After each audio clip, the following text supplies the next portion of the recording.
Hi guys. Could you explain your anti-AI initiative and petition? What is the stand that you're taking? We aren't thoroughly against the use of AI, but we're against the use of AI on our course. Yes, so our petition is to remove the AI element from our course because we as creative writing students have been asked to put our own creative work into Microsoft Copilot and collaborate with it to generate new work, which, as you may guess, most of us are really, really not happy with. I think at the end of the day, it's not something the creative field should be involved with.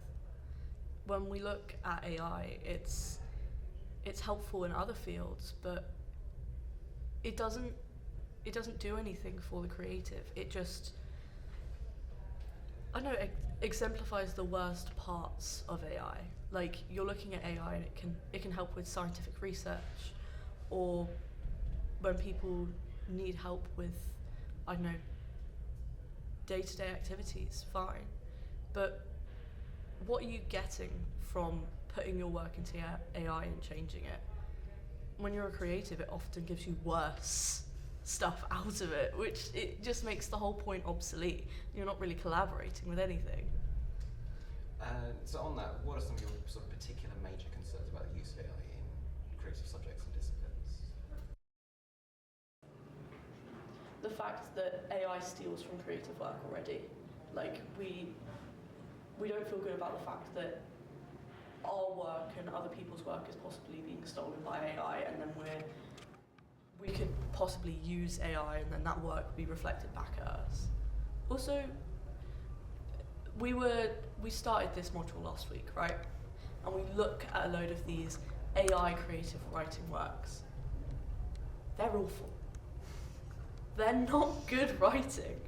And it just proves to you that a human writer is important, because at the end of the day, AI can't grasp the subjects that we can. It can't put it into words because it doesn't understand it. And then there are also the moral and ethical implications, which are huge. The environmental impacts, the social impacts. I mean, how can we begin to want to do something with that if all we see is the fact that it can destroy our planet, that it's destroying people's cognitive abilities, because critical thinking is at an all-time low because of it. If we can't do what we're meant to do within our degree, the whole point is critical thinking, then there is no space for it. It's obsolete. It doesn't need to be there, but it's being forced upon us anyway. Yeah, I personally have had 245,000 words of mine stolen, along with works from millions of other writers, and that data set was downloaded 71 times. So I know my work is already very likely to be flagged as AI because it's out there somewhere being used to train models. But even aside from the personal, AI is incredibly exploitative. Of course, from existing intellectual properties, it's stealing from them without the writer's consent, but also in terms of how it's trained.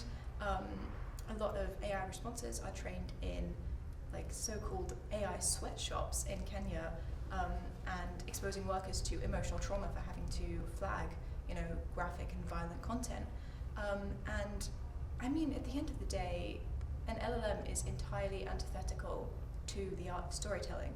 It can string words together, it can predict text, but it lacks soul, and that is why humanity has been telling stories for so many generations. It completely defeats the purpose of it. So how do you think being given such a sort of exercise to quote from the thing it says, to rethink, to adapt, to alter your creative work, how do you think that reflects on the university's sort of attitude and respect for you as creatives? I mean, when we first got the task, we were horrified. Quite a lot of us were. There was a lot of outrage. We all sat there and we were like, what? It shows a lack of thought.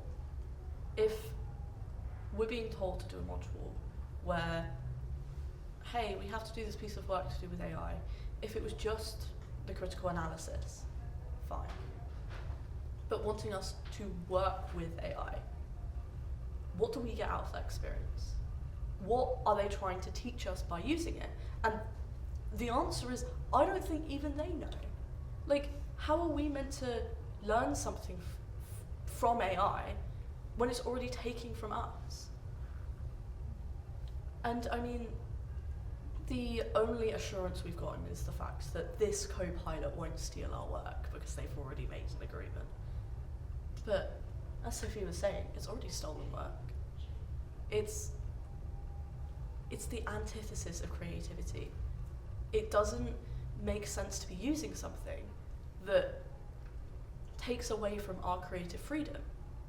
Like, most people on our course have been absolutely horrified by this. We have a discussion forum on this collaboration unit, and a lot of people have put, I will not work with AI. Because at the end of the day, everyone has problems with it. And I think even though they were trying to, I guess, teach us about AI, do we really need to be taught? Like, throughout all sorts of modules, AI is being more and more used within UEA. And I can't say that it makes sense. I can't say that any of it is helpful to my degree. I don't know about anyone else's, but we've had plenty of people sign our petition that are from different units, and they're all horrified by the use of AI. And so it becomes a question of, is it thought out within any unit? Is it thought out within ours? It could be, but it seems like there's a lack of forethought on how we're going to feel about it as well. And maybe they want us to ask these questions, and that's fine, but also, why not have that discussion beforehand? Why not go up to us and say, hey, we're thinking about implementing AI on your course. How do you feel about this? But it feels more like the discussion is the afterthought rather than the forethought. Yeah, I think a lot of us felt, I mean, yeah, like Rowan said, horrified initially. I actually do know of a couple of students that didn't want to come onto this course because of the AI module. You know, it was never quite clear what was involved. And I know there was kind of an outline in the course handbook, but the actual task, we didn't learn the extent of it until the day. They kept saying, don't worry about it. I know you're worried about it, but don't worry about it. And then we're sat down in our seminar, and our seminar leader says, feed your work into Microsoft Copilot, and we were all just completely stunned. There were murmurings of a boycott beforehand, but we really kind of had to come together and make it happen very quickly because we had no idea the extent to which it was actually being asked of us. I think also a lot of us feel quite disgusted, disrespected, you know, as creatives. How are we supposed to maintain creative integrity? How are we supposed to develop our skills if we're just outsourcing creativity and thinking to a machine that is going to make our work worse? So actually, speaking of your boycott then, how were you treated by the university after your boycott? Did you feel pressured to complete the assignment? I mean, it's worth noting that the assignment sheet seems to already have the impression that not everyone will be in favour of the assignment. So what was that sort of process afterwards? It was interesting, to say the least. Yeah. It was a lot of, we respect your opinion, but we respect that you don't want this, but. And that's fine, because obviously some people are willing to complete the task. But at the end of the day, we weren't willing to, and it felt like, okay, but it was we'd already come up with another option, and then they implement it on the task a week later when no one in my class completed these subjects, and we all sat there staring at our computers, and when asked, we were like, none of us have done this. It was only after that where they implemented it on Blackboard. A whole week later? It was a whole week after we'd already been talking about the boycott and we'd already done certain parts of it. It was only when the class itself started and they realised that a lot of us were going to refuse to do it, that they were like, okay, let's create a second option. I think if we hadn't boycotted, or we hadn't had boycotted so loudly, they probably wouldn't have modified it, which is a real shame. Yeah, we were in talks beforehand about providing some alternative, but unfortunately there was just no. It was like Rowan said, it's a case of, you know, they respect our opinion, they want to have discussions, they want to hear our thoughts, but they weren't really doing very much with it. So we asked if there would be some kind of alternative task, and they said there wouldn't. And I know then obviously it was kind of sprung on us, like the extent to which we were expected to work with the AI. And I know that a lot of my classmates felt very pressured to complete the task. I felt quite afraid to speak up, honestly, in the seminar. I kind of sat there quietly and just did not say a single word. I exchanged work with my friend, and because we were kind of working towards building our own alternative. It was only on the Saturday, I believe, after, the week of the task, it was the Saturday that they offered an alternative once the damage had, in theory, already been done. And yeah, I mean, it's been a bit of an uphill battle to even raise awareness about our boycott, our petition, because we've been sent from building to building and person to person, email chain to email chain, and it's just been really this awful, demoralizing wild goose chase all over. It feels like we have personal support maybe from our seminar leaders and course directors, but not their professional support, and that makes it really hard for us to do very much of anything, because obviously there is a limit to how many people we know, to how many people we can get to sign. Like it's been spreading, and we have had so much growth and so much support, but it's been a real slog to get to this point. Yeah, so sort of on that, like from where and from whom do you think this sort of impulse to make you use AI is coming from? Like where do you think it's coming from? How do you think the university is trying to justify it? What do you think their aims are in enforcing such an assignment? I think that they want us to be ready for the future. But will the future include AI in the way they think it does? Will the creative industry, because a lot of the creative industry, especially after Shy Girl, if you've ever heard of it, a book that was supposedly AI, we're not 100% sure, I don't think. No, I don't think so. But the US has refused to print it, and it will never go into official print here either. And a lot of publishers refuse to publish anything that could possibly be AI. As if that part of the creative industry is refusing to use AI, why would we be expected to in later years? The whole point of a creative writing degree is to have our own critical thinking skills and do things for ourselves. If we pawn off that part to AI, which is doing subpar work at best, and some of it's just diabolical at worst, like, Christ, I've seen some really bad things. But it's just a question of,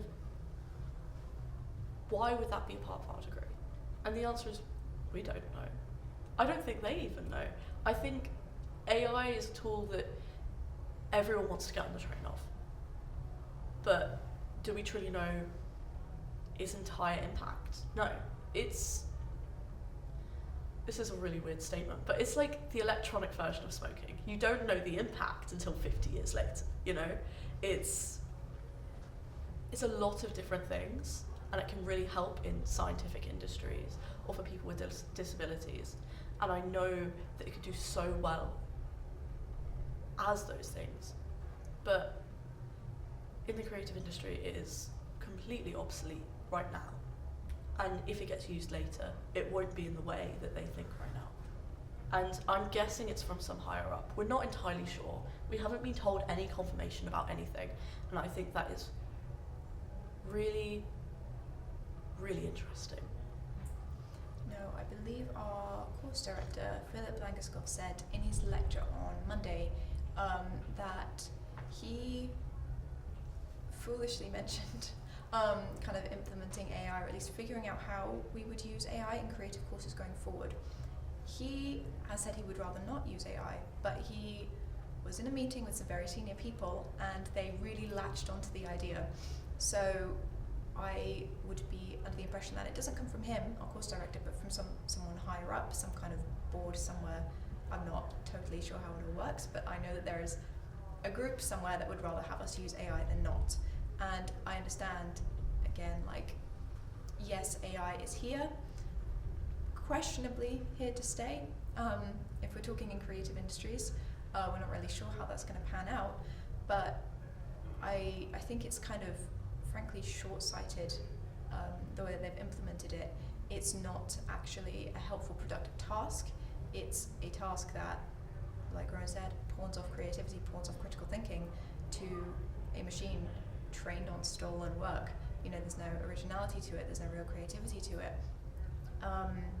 So, yeah, I think... But it's located in the decisions made by senior management. Yes. And people sort of unrelated to the creative industry. Yes, I think it comes down to we have their personal support, but we cannot have their professional support because it comes from someone higher up than them. We sort of touched on this a bit already, but just to sort of go a bit into it. I mean, Foley, we've talked about sort of AI being quite anti-intellectual, sort of, and encouraging quite lazy modes of thought. And specifically in the context of this being UEA, which is, of course, home to one of the most widely acclaimed creative writing courses in the UK, cites the first creative writing MA, etc., etc. And so your cohort have been selected as some of the most promising creative writing students in the country. So how do you feel about AI being used in creative modules at UEA of all places? It's ridiculous. I'm gonna be totally honest. I mean, using it at any university in any creative writing module is horrendously ironic, but UEA of all places, UEA, it baffles me. It's disappointing. It's just awful. I mean, how are we supposed to, do different and foster creativity and innovation and interdisciplinary collaboration? I mean, this is our collaboration module. We're supposed to be collaborating across disciplines, and we're working with Microsoft Copilot. I mean, really? It's kind of a joke. I used to go to a different university last year, and Royal Holloway's stance is completely anti-AI, especially on their creative course. And for a uni that isn't as highly ranked for creative writing, still definitely one of the best in the UK, but definitely not as highly ranked, to go, we don't want anything to do with AI, kind of just shows that it is a joke. Like, I think it's a lot of people who think without knowing. It's a lot of people who assume, without having the knowledge to back it up, that this could be good. If there's no basis for it, why are we getting told to use it? That is my question. If they can so easily go, oh, it's great for these subjects, then maybe take a bit more care to go, maybe it's not best for this one. Yeah, so how might the use of AI in teaching modules and assignments also pose a threat, not just to creative writing, but to other creative subjects, and even to other subjects generally at UEA, especially in the context of anti-intellectualism? I mean, it's that thing of if it's coming into these creative industries, that it screws with the way that we work. I know a lot of creative industries are currently refusing to have anything to do with AI, which is amazing, fair enough. But the more it gets forced onto our courses, the more it becomes normalised within the industry itself. And this lack of critical thinking skills that comes along with it, because you're constantly putting everything you know into AI, and then what you know is now what AI knows. If we, some of apparently the best students in the country for creative writing, are putting all of our work into AI, then we're training it to a university level. There is no way around that. And so if all these creative students are getting forced or told that we must do this, or it's just, you're not really complying to what they want, it just becomes a thing of making our own course obsolete in the meantime. How are we meant to learn if what we're learning from apparently the best people to teach us then becomes obsolete because so many people have typed it into Copilot or other uses of AI? And I think especially, we're creative writing students on a creative writing course. This feels like the one place that AI should not be allowed into, and now it's allowed into it. And I feel like that opens a door to kind of set a precedent that AI can be used in any course and every course, and then we can become dependent on it down the line because it's designed to make you dependent on it. It causes cognitive atrophy. It's a sycophantic model, it's gonna give you a nice little dopamine hit because it's gonna tell you, oh, that's a really insightful point, that's a really good question. Let me answer it in the most basic and probably incorrect way imaginable. It's dangerous, it's unregulated, and again, it just sets a precedent down the line. There's no way of knowing how this ends up if we don't speak out about it now and nip it in the bud before it really takes hold. Are you anxious or hopeful about the results of your petition, both from the response you had from students and the response you had from you? What do you feel about the continued direction of AI, do you think it will be effective? We're anxious and hopeful, I think is the best way to put it. I think having hope in a system that seems to want AI to be used is thoughtless. But to have hope in people maybe isn't. Because at the end of the day, even though our teachers aren't professionally saying, yeah, no, let's not do this, they are personally saying it. And so are the students. At the end of the day, I haven't talked to a single person that doesn't agree with us in some shape or form. And it's one of those things where we can't expect 100% change, but we can hope, we can keep working. Like, I don't think even if this amends, this will be the end of what we're trying to do. Because it's also awareness. If they can try it now, they're going to try it at a later date, and it isn't just going to be our university. It isn't just going to be this small part of the creative industry. It's going to be a lot larger, and I think that needs to be seen too. Like, this could change, or next year we hand it over to the first years again, and they have to have a go at it, or we end up in some massive argument with them. Who knows? Because we aren't getting enough information back from them either. We don't know how this goes. We're taking this on a week-to-week basis. We've been doing this for maybe 2 or 3 weeks. Everything's up in the air. We're up in the air, for God's sake. Like, I want to believe in hope. I want to believe in people. I want to believe that we can do the right thing. But when we're clouded by something we don't truly understand, that is where the problem lies. Yeah, I agree. I think I'm anxious about the precedent. I'm hopeful that we can do something about it. I think more than anything else, I'm determined. You know, we're not going away. We're here. We will be here for several years. You know, we obviously won't be first years for all that much longer, but like Rowan said, you know, we'll hand it off to the next first years if they're interested. We're hoping to kind of broaden our horizons and expand and like have, you know, a network of people to create a kind of movement against AI in this university at large. So, you know, I don't know what will come of it, but I know that we will keep working on it until something does. So on that note, like, what can students and, you know, also potentially, you know, staff members potentially or other people, what can they do to help support your initiative? Sign our petition. Yeah. Talk to people. That's the entire point. If we see ourselves as a small community within creative writing, and so why not talk to the bigger community at large? I think this is the entire reason we wanted to talk to you guys. We wanted to see what other people's thoughts were. This is a conversation.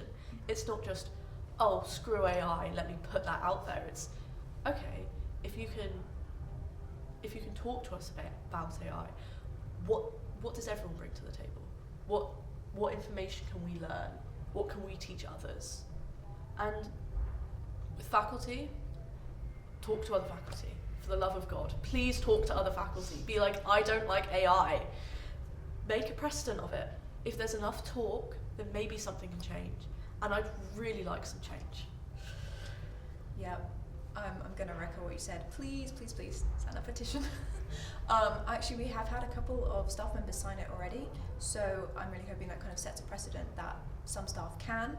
How many total signatures do you have right now? We have, I want to say 120 and counting.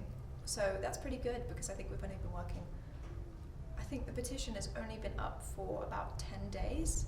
So that's been really, really positive. We've been really happy about how that's been going. But, you know, we've got to keep moving forward, keep developing, keep having these discussions and having these talks and raising awareness. And, you know, just making sure that people are aware. Because I think that saying, oh, well, AI is here and you can't just bury your head in the sand. It's true, you can't ignore it, it is here. But I think blindly accepting it is actually just as bad. So it's really important to keep having these, you know, conversations about its usages and its ethical implications and where it fits in our world, if it does at all. So well, basically what I did is I attempted the assignment putting Ozymandias in. Yes, I saw about that. Yeah, it's what I found like from predominantly about the results of that is that like it wasn't necessarily bad and it wasn't even fun, but like it was just boring. Like none of what it did was just like improved upon the original poem. So. The way I like to describe AI work is if a lackluster 10-year-old decided to do some work. And even a 10-year-old could do better. Yeah. I think when you look at AI work, it is every single stereotype, every single, like, I guess, poor structural decision. It's all of these things that make work okay but never great, because it can't truly connect to any subject that it decides to do. Like, you gave it Ozymandias. Does it understand what Ozymandias is? No, not at all. That is the most fascinating part about it, because when you look at any sort of AI work, it fails to grasp a concept. And when you look at creative writing, it is all about the concepts. It's all about the things that we want to understand. We're doing genre at the moment. We are grasping concepts. With collaboration, we're grasping concepts that one another pull together. Like, the whole point of our creative writing degree is to meld things. To meld and understand and learn to understand one another, and then to understand ourselves, and then see where that takes us. AI can't even start that. It can't go through the first step. It tries all the others, but it can't do the first step. And so that's where it becomes obsolete. And no amount of putting work into it will teach it. Not in the way that we hope to. Like, not even hope to. Not even in the way we would, I guess, think it could. It can't magically adapt to being a human being. And I think that's what makes it worse. It gives you a whole lot of nothing. It's like me giving you a gift to go, hi, this is it. Yeah. Nothing burger. Yeah. Generalized nothing burger. Really nothing burger.